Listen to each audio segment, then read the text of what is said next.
아합이 죽은 후에 모압이 이스라엘을 배반하였더라. 아하시아가 사마리아에 있는 그의 다락 난간에서 떨어져 병들매 사자를 보내며 그들에게 이르되 가서 에그론의 신 바알 세부백에 이 병이 낫겠나 물어보라 하니라. 여호와의 사자가 디셉 사람 엘리야에게 이르되 너는 일어나 올라가서 사마리아 왕의 사자를 만나 그에게 이르기를 이스라엘에 하나님이 없어서 너희가 에그론의 신 바알 세부백에 물으러 가느냐. 그러므로 여호와의 말씀이 네가 올라간 침상에서 내려오지 못할지라 네가 반드시 죽으리라 하셨다 하라. 엘리야가 이에 가니라.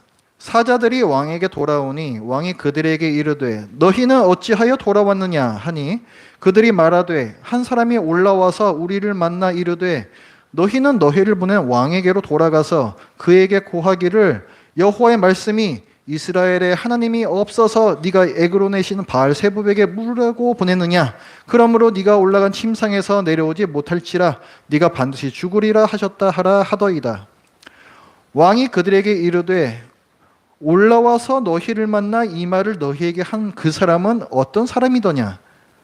그들이 그에게 대답하되 그는 털이 많은 사람인데 허리에 가죽띠를 띠었나이다 하니 왕이 이르되 그는 디셉 사람 엘리야로다. 이에 50부장과 그의 군사 50명을 엘리야에게로 보내매 그가 엘리야에게로 올라가 본즉 산 꼭대기에 앉아 있는지라. 그가 엘리야에게 이르되 하나님의 사람이여 왕의 말씀이 내려오라 하셨나이다. 엘리야가 50부장에게 대답하여 이르되 내가 만일 하나님의 사람이면 불이 하늘에서 내려와 너와 너의 50명을 살을지로다 하매 불이 곧 하늘에서 내려와 그와 그의 군사 50명을 살랐더라. 왕이 다시 다른 50부장과 그의 군사 50명을 엘리야에게로 보내니 그가 엘리야에게 말하여 이르되 하나님의 사람이여 왕의 말씀이 속히 내려오라 하셨나이다 하니 엘리야가 그들에게 대답하여 이르되 내가 만일 하나님의 사람이면 불이 하늘에서 내려와 너와 너의 50명을 살을지로다 하매 하나님의 불이 곧 하늘에서 내려와 그와 그의 군사 50명을 살랐더라. 아멘. 지난주까지 예레미야를 보면서 남유다의 뻔뻔스러움, 내가 죄인임을 인정하지 않는 뻔뻔스러움이 바로 우리의 실체이고 마음과 행위를 실제로 돌이키고 고쳐 삶을 조정하는 회개가 없으면 구원도 없음을 받습니다. 오늘 본문은 북이스라엘의 어떤 뻔뻔한 왕의 이야기입니다. 아합이라는 북이스라엘의 왕이 있었습니다. 이 왕이 죽고 아들인 아카시아가 아니라 아하시아. 기억 잘 하시라고 제가 말씀드리는 거예요. 계속 나오기 때문에. 아하시아 왕이 즉위해요.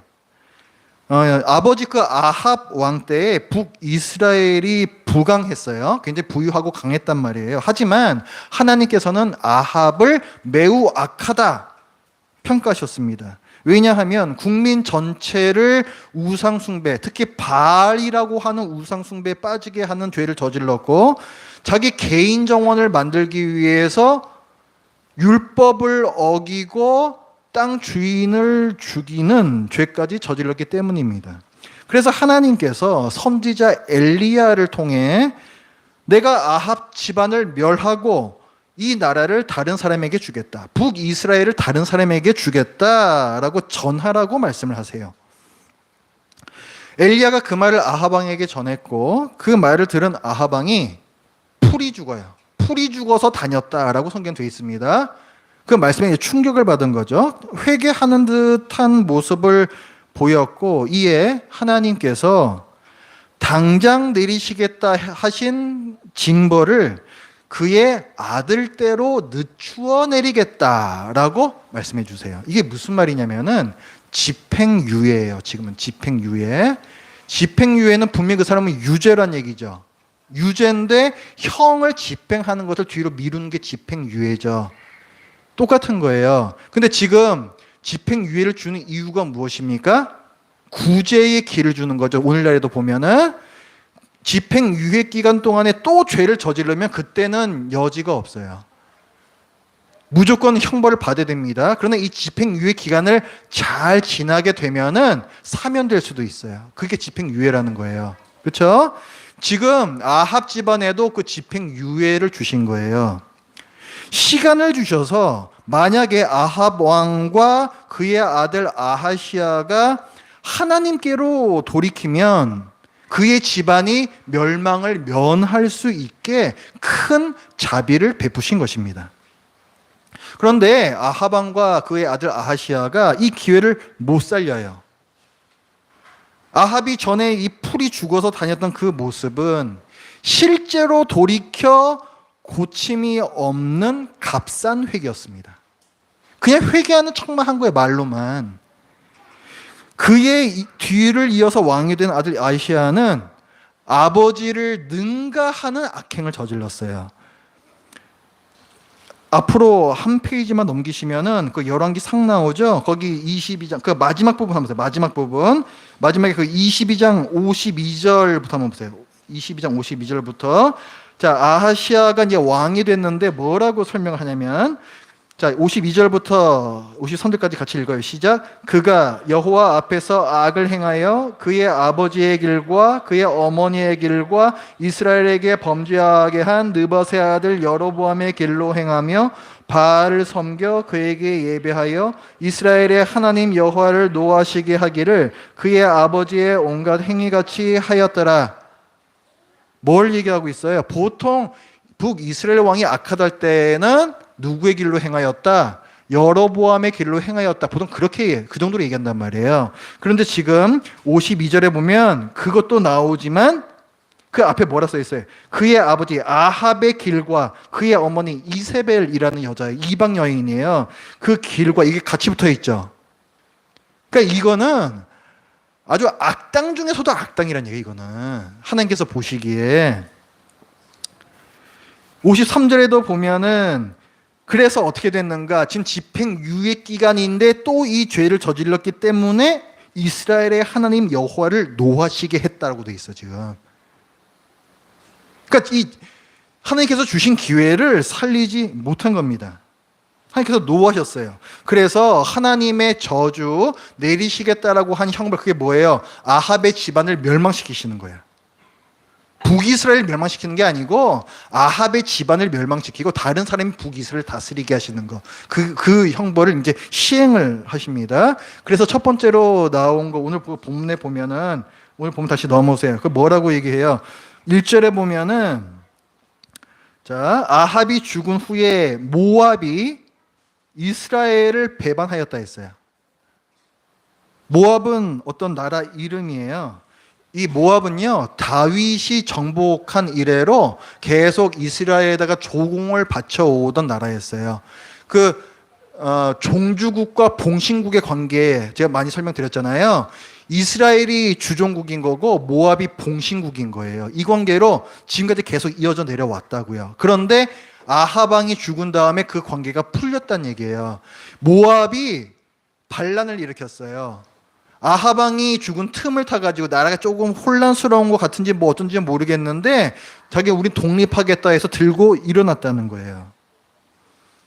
세상의 역사가들은 이렇게 뭐 어느 나라의 왕이 죽었을 때 다른 나라가 독립해 빠져나갔다. 이걸 어떻게 해석하겠어요? 아, 이 나라의 국력이 약해졌으니까 당연히 이 나라가 빠져나갈 수도 있는 거지. 이렇게 이제 본단 말이에요. 그런데 성경은 이게 뭐라고 얘기하고 있는 거다?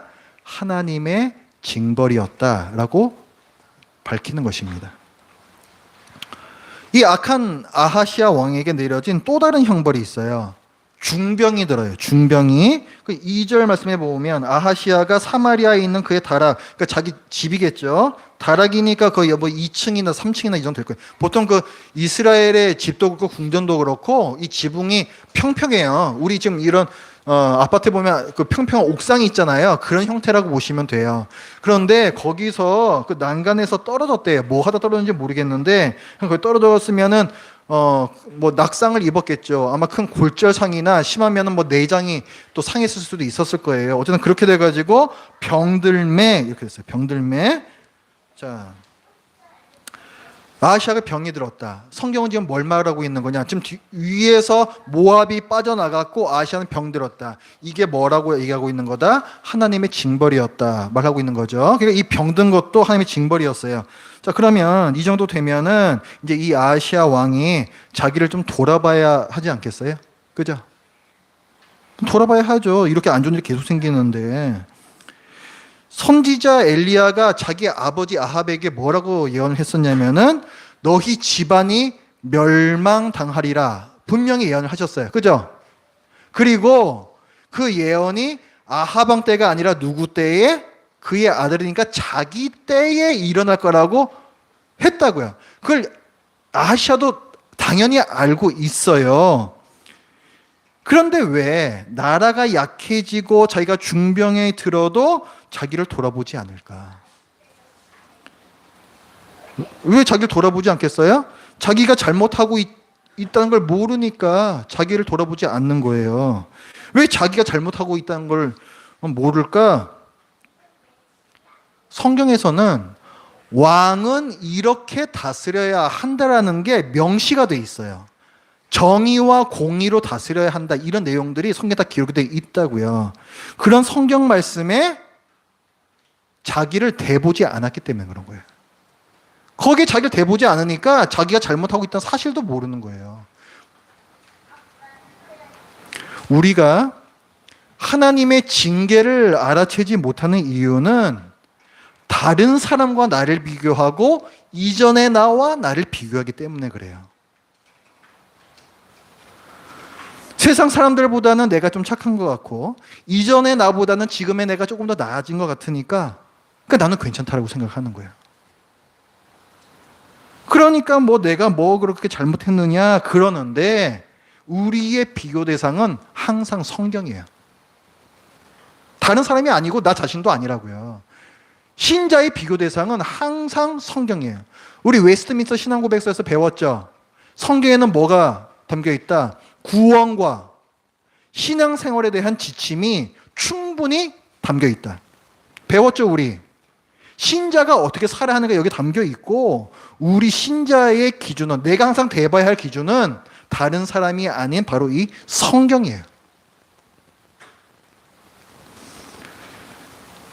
모든 고난이 그런 것은 아니지만 때때로 하나님께서는 우리 아버지로서 징계의 매로서 고난을 주세요. 아버지시기 때문에 사랑하는 마음으로 징계의 매를 드실 때가 있다고요. 그렇게 오는 고난이 있어요. 모든 고난이 그런 건 아니에요. 그러나 그런 고난도 있다는 거예요. 그래서 어려운 일이 닥쳤을 때에는 혹시 내가 말로만 회개합니다 하지 실제로는 돌이키지 않은, 특히 하나님께서 중요하다 하시는데 내가 그리로 돌이키지 않는 죄가 없는지 나 자신을 돌아봐야 합니다. 반드시 필요해요, 그때는. 그런데 아하시아 왕은 그러지 않았다는 거예요. 죄에는 적극적 죄와 소극적 죄가 있어요. 적극적 죄는 뭐냐면 이를테면 10계명의 제1계명이 뭐예요? 나 외에는 다른 신들을 섬기지 말라는 거잖아요. 뭐뭐 하지 말라는 건데 내가 다른 신을 섬겼어요. 이게 적극적 죄예요. 하지 말라는 걸 갖다가 하는 거. 이게 적극적인 죄예요. 소극적인 죄는 뭐냐면 일단 4계명, 뭐 5계명 할까요? 내 부모를 공경하라 이런 게 있죠. 뭐뭐 하라고 했는데 안 하는 거. 그게 소극적인 죄예요. 그런데 두 개 다 불순종한 거죠? 두 개 다 동등한 죄의 무게를 가져요. 이름만 적극적 죄고 이름만 소극적 죄지 두 개 모두 똑같은 무게의 죄예요. 그래서 고난이 왔을 때에는 적극적 죄든 소극적 죄든 하나님께서 중요하게 여기시는 어떤 것을 내가 지속적으로 불순종하고 있는 게 있지는 않은가 돌아보시길 바랍니다. 그때 기억할 것은 이 고난이 내 죄에 대한 형벌이 아니라 자녀를 바른 길로 돌이키시려는 징계의 매라는 사실이에요. 순종의 길로 들어서게 하시려는 매라고요. 그러니까 그때는 삶을 조정을 하셔야 돼요. 그때는 반드시. 아하시아 왕은 어땠습니까? 지금 어려운 일이 계속 일어나고 있는데 하나님을 무시하는 죄를 계속 짓습니다. 당시에 이제 근동 지역 사람들 사이에 유행했던 그런 어떤 종교적인 어떤 그런 지식들이 있어요. 그래서 치료의 신, 그 고대 근동은 신들이 굉장히 많이 있고 신들마다 전문 분야가 있어요. 농사의 신, 그다음에 뭐 무슨 부자가 되게 해주는 신, 비를 내려주게 하는 신, 전쟁의 신, 그런 것처럼 치료를 해주는 신이 또 따로 있었어요. 그게 뭐냐면 오늘 본문에 나오는 뭐 에그론의 신, 바알세불이라는 거예요. 그래서 지금 이 병이 든 아하시아가 어떻게 하냐면 그 전문가라고 자기가 생각하는 그 바알세불에게 그 사자를 그 사신들을 보낸다. 사신들 보내가지고 내 병이 낫겠는지 그 신탁을 받아오라 그래요. 자, 어떤 문제가 닥쳤을 때 그 문제를 해결하기 위해서 인간적인 수단을 사용하는 건 잘못이 아닙니다. 병에 걸렸으면 병원에 가야 돼요. 여러분 만약에 병에 걸렸는데 나 믿음으로 이기겠다고 병 안 가시면 제가 막 혼낼 거예요. 그건 믿음이 아니에요. 그거는 하나님께서 절대로 그렇게 말씀하시지 않거든요. 성경적인 것대로 해야 하는 게 믿음이지. 성경 절대 그렇게 이야기하고 있지 않아요. 병에 걸렸으면 병원에 가셔야 되고, 하나님께서 어떻게 하세요? 하나님께서 그 이스라엘을 애굽에서 빼오셔서 가나안 땅을 주실 때 칼 들고 싸우라 그러죠. 그 땅 정복하라 그러죠. 그렇죠? 사람을 사용하신다고요. 뭔가 방법을 사용하신다고요. 그리고 지금 오늘날 어때요? 성경은 뭐라고 말씀하고 있어요? 사람을 구원하시는 하나님의 일을 위해서 우리에게 복음을 전하라 말씀하시죠? 이 미련한 방법 외에는 구원이 없다라고 말씀하신다고요. 방법이 없다 말씀하세요. 그러니까 하나님께서는 우리 사람을 사용하셔서 일하시는 거예요. 그래서 소위 인간적인 수단이라는 것은 반드시 사용해야 됩니다. 정말 인간적인 방법이 없는 때는 뭐 없는 것이고, 그러나 대부분의 경우에는 이 인간적인 수단을 사용하여서 하나님께서 당신의 목적을 이뤄가세요. 그래서 하나님께서 보시기에 죄가 아닌 이상은 최대한 해결책을 찾아서 실행하는 것이 바람직합니다. 그게 성경적이에요. 단, 이 모든 방법을 주시고 그 방법이 효과가 있게 하시는 분이 하나님이심을 잊어서는 안 돼요. 그런데 지금 아하시아 왕은 뭐예요? 하나님께서 미워하시는 방법을 찾았다고. 인간적 방법을 찾는 건 맞는데 하나님께서 미워하시는 방법을 찾았다고요. 우상, 이방신을 찾아가서 해결책을 좀 구하려고 그랬다고요. 죄를 저지른 거죠. 그러자 이제 하나님께서 천사를 엘리야 선지자에게 보내셔서 명령하세요. 뭐라고 말씀하시냐면은, 자, 지금 그 왕이 보낸 사자가 그 우상에게 찾아가고 있거든. 그 중간에 네가 그 사자들을 만나. 그리고 얘기해라. 이스라엘의 하나님이 없어서 이방 나라의 신에게 물러가는 거냐고. 책망하시는 말씀이죠. 네가 지금 병이 들어서 올라가서 누운 그 침대에서 결코 내려오지 못할 거라고. 네가 반드시 죽을 거라고. 그렇게 얘기해 줘라 라고 말씀하십니다. 엘리야가 왕의 그 사자들을 길에서 이제 만나가지고 그대로 이제 말씀을 전해요. 그 왕의 사자들이 열심히 가다가 누가 와가지고 뭐 이상한 얘기를 하는데 보니까 기가 막힌 거예요. 이 사람이 자기네들이 지금 어딜 가고 있는지 왜 가는지를 다 알고 있어. 그래서 아하, 이 사람은 하나님의 선지자구나 알고서 엘리야의 말대로 바로 유턴 해가지고 왕에게로 돌아갑니다. 그리고 왕에게 이제 엘리야의 말, 즉 하나님의 말씀을 그대로 전해요. 그 6절이 그거죠. 그리고 이제 그대로 전합니다. 이스라엘의 하나님이 없느냐? 왜 이방신에게 물러가느냐? 그 죄 때문에 네가 반드시 죽으리라. 그대로 돼. 그대로. 자, 그 사신의 말을 갖다가 이 아하시아 왕이 딱 듣고는 도대체 누가 그런 얘기를 하더냐? 도대체 어떻게 생긴 놈이 그따위 소리를 하더냐? 이렇게 물어보니까 또 대답 딱 들어보니까 엘리야네 딱 압니다. 그 사람 디셉 사람 엘리야야. 딱 알아요. 뭘 얘기하는 겁니까? 지금 아하시아 왕이 자기 나라에 하나님의 선지자가 있는 것을 알았었다는 거예요? 몰랐었다는 거예요? 알고 있었다는 얘기예요. 엘리야가 있는 걸 알고 있는 거예요. 그 생김새만 들어도 알아챌 정도로 너무 잘 알고 있는 거예요, 이 사람은. 그런데도 이방 신에게 신탁을 구하러 사람을 보냈다. 그러니까 몰라서가 아니라 매우 분명한 의식을 가지고 하나님을 무시하고 이방의 신을 의지했다는 얘기예요. 자, 그러면 이제 엘리야의 이 말, 네가 이제 죽을 거야. 이 말까지 들은 아하시아 왕이 이제 어떻게 해야 될까요?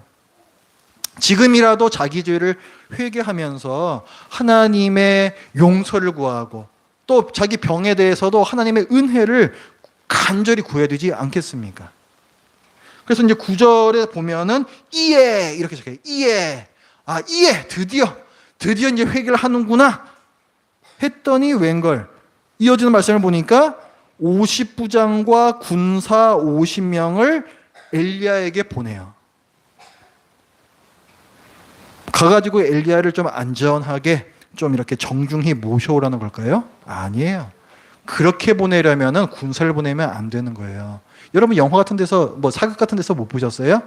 왕 앞에 나아갈 때에는 차고 있던 칼이나 이거 다 풀어놓고 나가야 돼요. 그렇죠? 왕 앞에 칼을 들고 나갔다. 이거는 반역행위예요. 반역행위.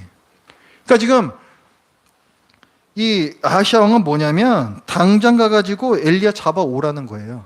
이 건방진 놈, 감히 내가 하는 일을 네가 방해해? 반역자, 왕의 명령을 회방 놓은 그 반역자 엘리야를 잡아들이라는 거예요. 하나님의 말씀을 전하는 선지자는요, 하나님의 대리자입니다. 그런 선지자를 잡아오라는 거는 하나님을 잡아오라는 얘기예요, 그거는.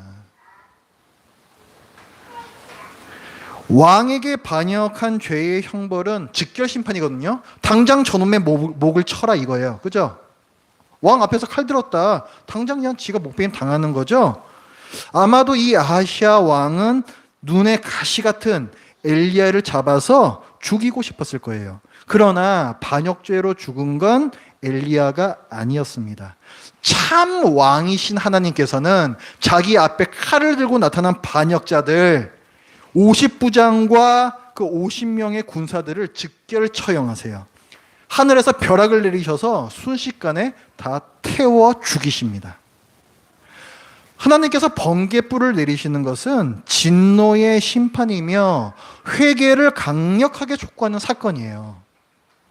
아울러 엘리야가 전하는 말씀의 신적인 권위를 증명하시는 사건입니다. 이 정도까지 알려주셨으면 이제 아하시아 왕이 회개했겠죠. 아니요, 회개하지 않아요. 그래도 회개하지 않아요. 50부장과 50명의 군사를 또 보내요. 또 보내가지고 잡아오라고 합니다. 11절에 보면 왕이 다시 이렇게 하면서 나오죠. 왕이 다시. 회개하지 않아요. 이렇게 엘리야에게 다시 보내진 사람들 역시 하나님께서 내리신 벼락불 맞아서 똑같은 꼴을 당해서 죽습니다. 자, 그렇게까지 했으면은 이제 왕이 회개했을까? 오늘 보면 12절까지인데 그 13절 여기를 보면은 어떻게 한대요? 13절 읽어볼까요? 시작. 왕이 세 번째 50부장과 그의 군세 50명을 보낸지라. 거기까지 또 보내요. 세 번째 또 보내. 참 딱한 노릇입니다 이게. 지금 엘리야 잡아오라고 군사 보내는 게 세 번이 반복이 돼요. 세 번 반복 중요하다 그랬죠 제가. 뭐예요? 반역하고 또 반역했다. 뉘우치지 않고 또 뉘우치지 않았다.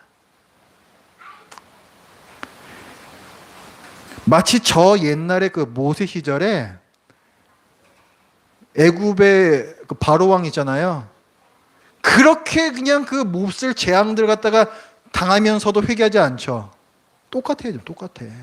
똑같아요. 아하시아 왕이 그렇게 마음이 완악했습니다.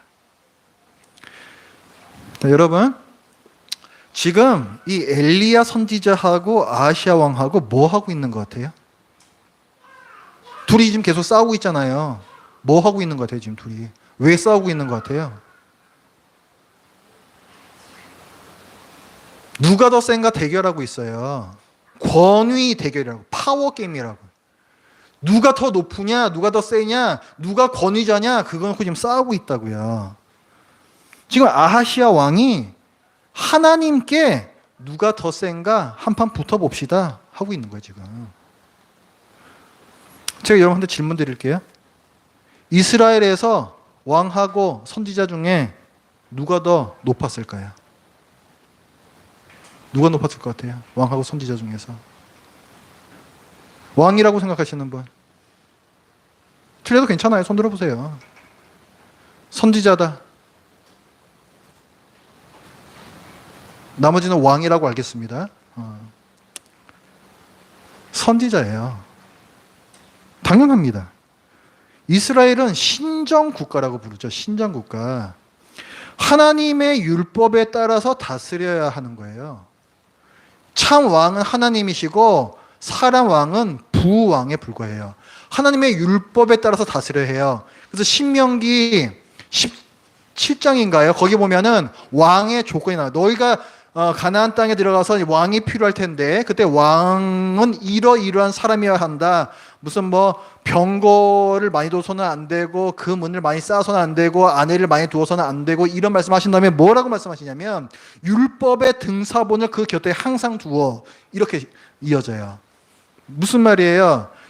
사람 왕은 참 왕이신 하나님의 말씀대로 다스리는 역할을 해야 된다는 말씀이에요. 그게 이스라엘의 왕이에요. 선지자가 하나님의 말씀을 전하는 자죠. 그래서 선지자가 더 높아요. 보통 일반적인 나라에서는 왕이 제일 높죠. 근데 이스라엘은 아니라고요. 선지자가 더 높아요. 그래서 우리 성경에서도 보면은 그 천하의 그 다윗 왕이 선지자 나단 앞에서 절절 매잖아요. 절절 매는 거예요. 절절 매는 건 그래도 선한 왕이에요. 하나님의 말씀 앞에서 절절 매는 거라. 그건 선한 왕이야. 근데 지금 아하시아 왕은 어때요? 선지자 말을 우습게 여기죠? 이게 악한 왕이에요. 이게 악한 왕.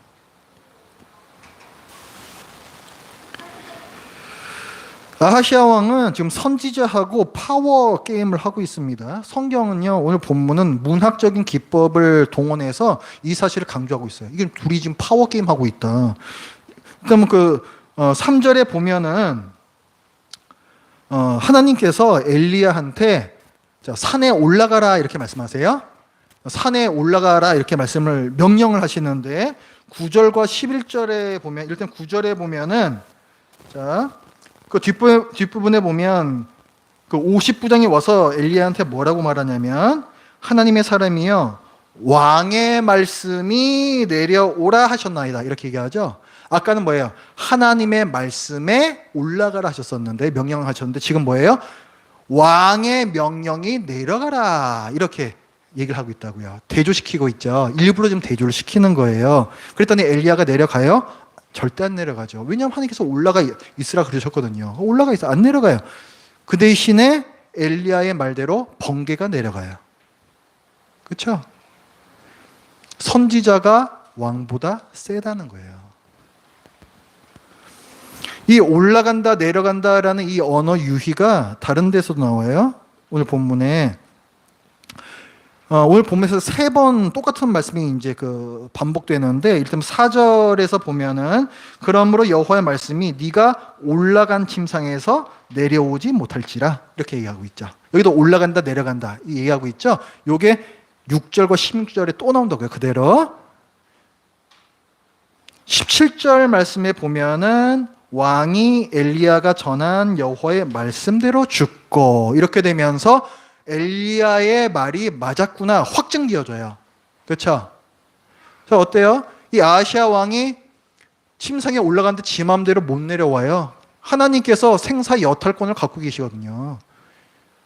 그러니까 선지자가 세다를 말해주는 것이고 그게 그대로 이루어짐을 밝힘으로써 선지자가 센 것이 증명되었다라고 마무리를 짓는 것입니다.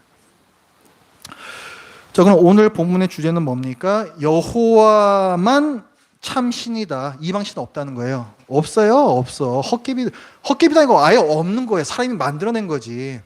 그러니까 여호와만 참 신이다라는 거하고 선지자의 말을 들으라. 이게 오늘 본문의 주제가 되겠습니다. 그리고 이 주제는 이 열왕기의 다른 곳에서도 계속 반복해서 등장을 해요. 왜냐하면 이스라엘 백성들이 이 부분이 안 되거든요. 여호와만 참 신이시다. 이걸 인정하지를 않고 자꾸 우상숭배를 같이 해. 같이. 그리고 선지자의 말을 들으라 하는데 듣질 않아요. 그래서 이 주제가 계속 반복이 돼요. 오늘 우리에게 적용을 해보자고요. 여호와만이 참 하나님이세요. 위험에 대비하고 고난을 극복하기 위해서 인간적인 수단을 찾는 것은 바람직합니다. 그러나 하나님의 말씀을 거스르는 그러니까 불법적인 악한 수단을 써서는 안 돼요. 설령 세상이 허용하고 있더라도 하나님께서 성경에서 말씀하시는 바와 부딪히는 게 있다면 절대로 그 방법은 사용하시면 안 됩니다. 또한 그 수단 자체를 의지해서도 안 돼요. 어떤 수단을 쓸모있게 하시는 분이 하나님이심을 기억하십시오. 시편 127편 1절 여호와께서 집을 세우지 아니하시면 세우는 자의 수고가 헛되며 여호와께서 성을 지키지 아니하시면 파수꾼이 깨어있음이 헛되도다. 인간적인 수단을 동원하는 건 맞는데 하나님께서 받쳐주시지 않으면 다 소용없다는 얘기예요. 잊지 마십시오. 그리고 하나님의 말씀을 진지하게 받으시기 바랍니다. 아하시야 왕은 하나님께서 주신 심판의 경고를 거듭 무시했어요. 여러분이 성경을 읽을 때 건성으로 읽거나 내가 듣고 싶은 위로의 말씀, 소망의 말씀만 취하지 마십시오. 큰일 나요, 진짜로. 큰일 납니다. 듣기 싫고 읽기 싫은 말씀도 위로의 말씀과 소망의 말씀과 똑같은 무게를 지닌 하나님의 말씀이에요. 여러분의 성경책에 제가 늘 말씀드리잖아요. 형광펜으로 도대체 어떤 부분에 줄이 그어져 있느냐, 위로의 말씀, 소망의 말씀에만 지금 긋고 있지 않느냐. 큰일 납니다. 큰일 나요, 진짜로. 큰일 나요, 아주. 그리고 목회자가 권면할 때에 진지하게 받아주시기를 부탁을 드려요. 그냥 뭐 목사니까 뭐 그런 말 또 하는 거겠지. 이따위로 받으시려면은 다른 교회 가시면 됩니다. 다른 교회도 가실 필요 없어요. 그 교회 간다고 뭐 그 목사님 말씀 그렇게 잘 듣겠어요? 그거는 신자의 자세가 아니에요. 그거는 교회에 와 있는 사람으로서 그거는 자세가 안 돼 있는 거라고. 그거는 목사는요 악당 빌런이 아니에요. 사도 바울은 에베소서에서 뭐라고 얘기를 했냐면 목사는 교회의 주인이신 주님께서 자기 몸인 교회에, 그러니까 여러분에게 주신 선물이라고 얘기했습니다. 에베소서 4장에서 그렇게 얘기를 하고 있어요. 만약에 여러분 생각에 저 조용배 목사가 좀 지랄 맞기는 해도 사리사욕을 위해서 목회하지는 않는다, 성경대로 가르치려고 한다 하시면 제가 이런 자리에서 공적으로 혹은 여러분들과 개인적으로 사적으로 권면을 드릴 때 진지하게 받아주시기 바랍니다. 진지하게 받아주세요.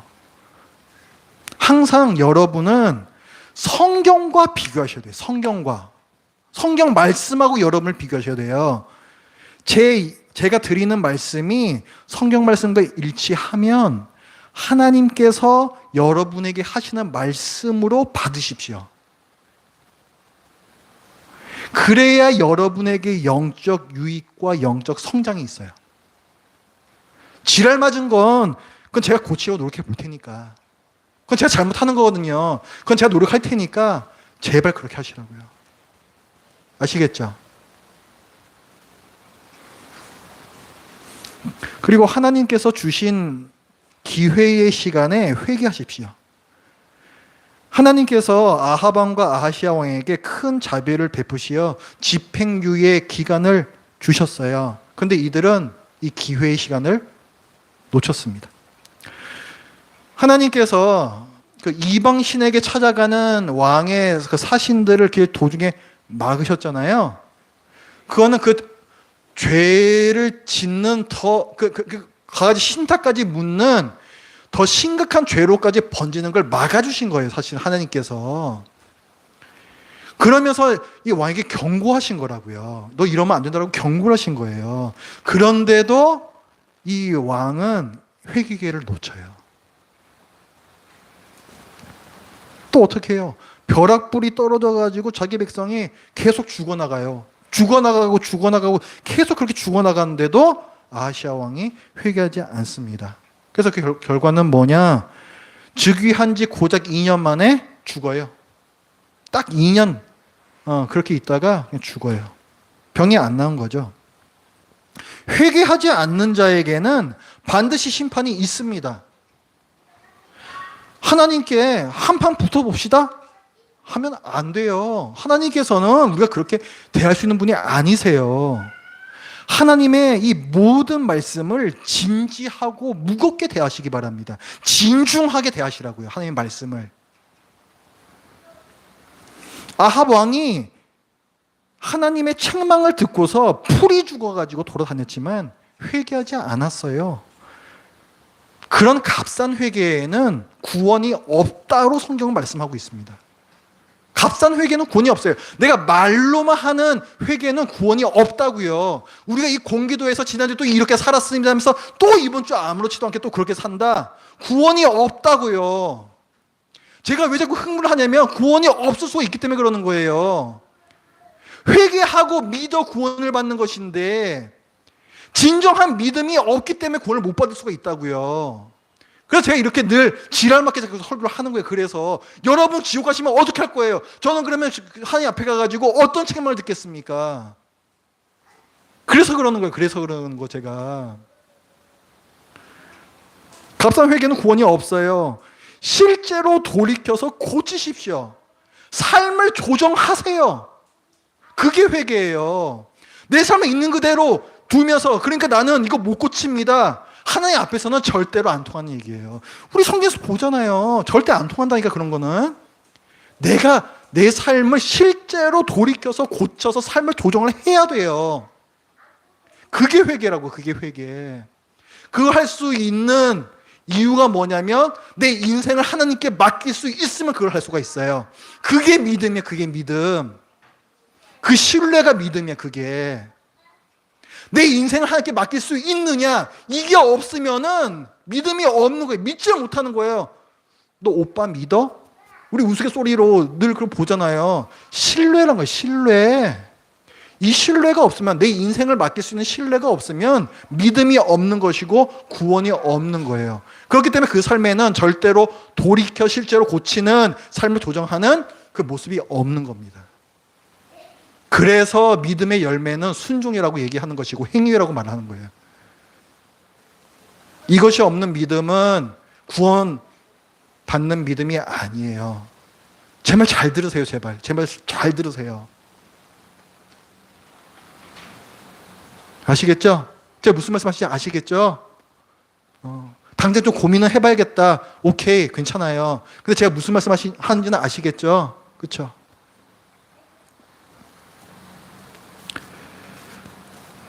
우리가 이제 열왕기 하 이제 계속 볼 거예요. 여기서도 뭐 또 뻔합니다. 또 계속 이제 불순종하고 또 두들겨 맞고 또 이제 나올 거거든요. 또 듣기 싫은 말씀 또 계속 나올 거라고 또. 그러니까 어쨌든 우리가 이런 말씀을 정말 진지하고 이제 무겁게 각자, 저도 마찬가지, 저도 그렇게 받으면서 계속해서 이제 본문을 같이 봤으면 좋겠습니다. 기도하겠습니다. 하나님 아버지, 오늘 또 열왕기 이제 시작을 통하여서 또 처음부터 또 불순종하는 왕의 이야기를 보여주시고 우리가 얼마나 또 완악한지 또 알려주셔서 감사합니다.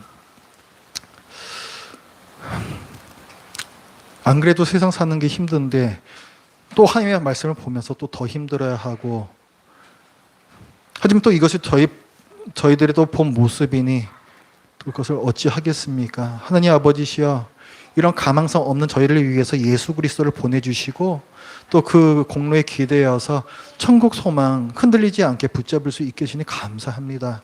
저희들이 예수 그리스도를 믿는 참 믿음이 있는지, 저들의 삶 속에서 회개의 그 믿음이 있는지 저희들 늘 돌아보게 하여 주시고, 또 늘 저희들이 성경을 기준으로 저희 삶을 돌아보겠사오니 정직하게 하나님 앞에서 저 자신을 볼 수 있는 눈을 열어 주시옵소서. 예수님의 이름으로 기도드립니다. 아멘. 찬송가 203